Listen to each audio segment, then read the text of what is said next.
Hello everyone, welcome to Trams TV. I'm here with Liam Giles and John Gladwin, Manager and Assistant Manager of Croydon FC. Liam Giles, we won today, 3-0. Yeah. Got a clean sheet. How do you feel? I'm going to throw a massive party when I get home, mate. No, delighted, mate. It's been our Achilles heel. We've been conceding so many goals, so it was nice today to finally get. I think it's our third of the season. Our first on a Saturday. Both came midweek at Tooting and Chesington. So yeah, pleased with it, mate. Yeah, really pleased. John, do you feel like holding the party as well?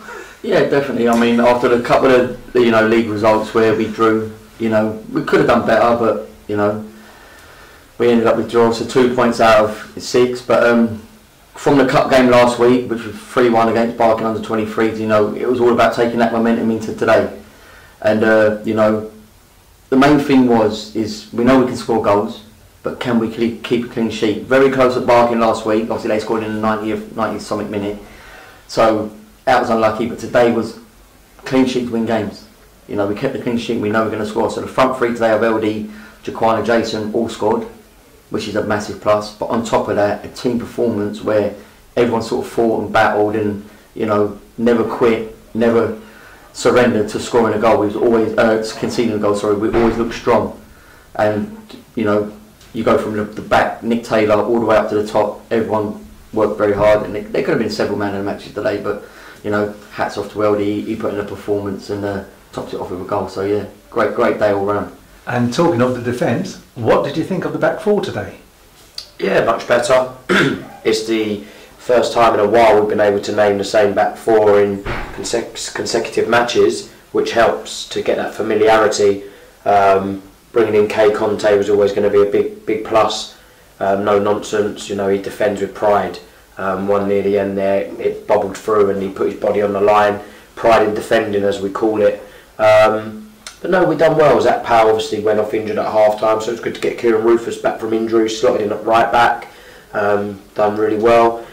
To be honest, they didn't really test us much today, but we still had to stay disciplined because of the long ball over the top.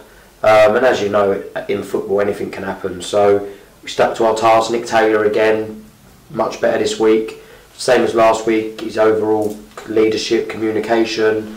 Yeah, so was impressed with the back line. Was impressed with everyone today, to be honest with you. I think on another day, their keeper for me was the overall man of the match. He was brilliant. He must have made 5-6 crucial saves to keep the score down.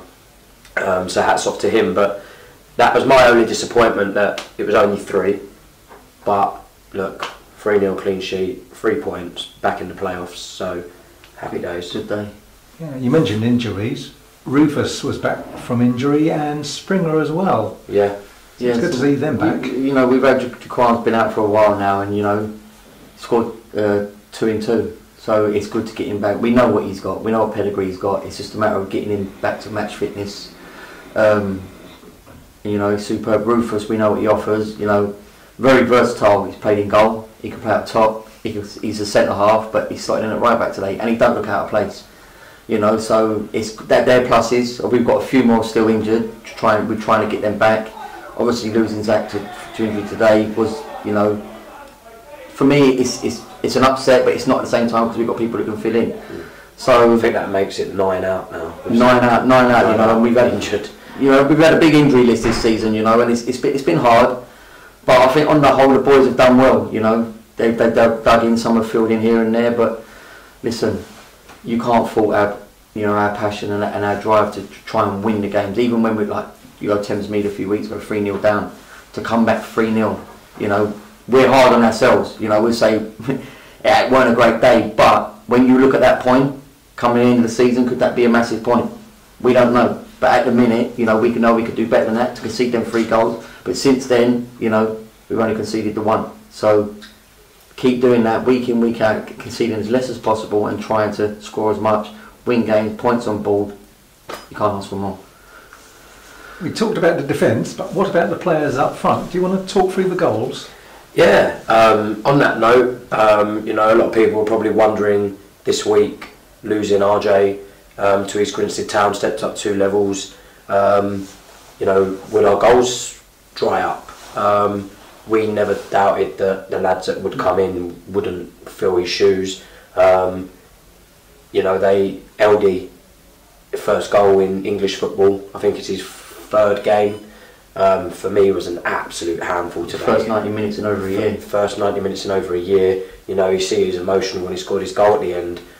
He's had a torrid time from injuries, moved to England, studying at university, and you know, he's been a breath of fresh air. Someone who I think is going to just be an absolute handful for us going forward.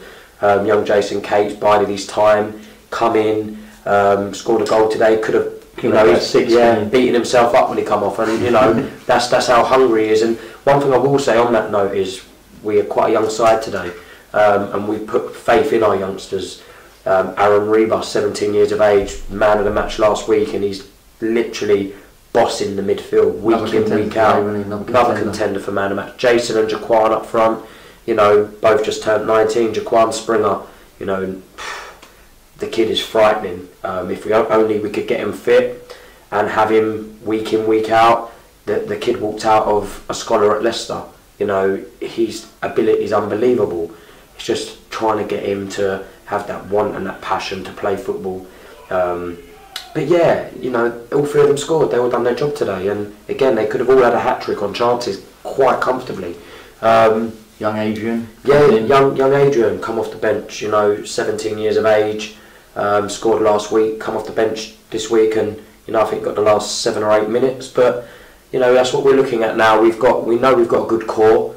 We've lost quite a few players, some senior players to step 4 and step 5. But you know, we're trusting in the kids, and you know, they're stepping up. They're stepping up, and you know, I couldn't be prouder of them, to be honest. Indeed. After today, we've got a break next week. So, what's there's no such thing as a break in football, Suniel. Okay. You know, the boys may have a break, but me and Liam, we don't have no break. I'm sure he'll be on the phone every day working out what we can do. You know, whether it's training, inter-club match, or a friendly, we won't be having a break. You know, the season don't lie, and we've got to keep working. You know, because you know, you take a week off in football, it feels like 4 weeks off of football, and you're playing catch up. So we've got to keep doing what we're doing. You know, it may give a chance for one of the management or coaching staff to go and watch elsewhere, but we will be working. Don't worry about it. There's no such thing as a week off. So you're not having a week off then?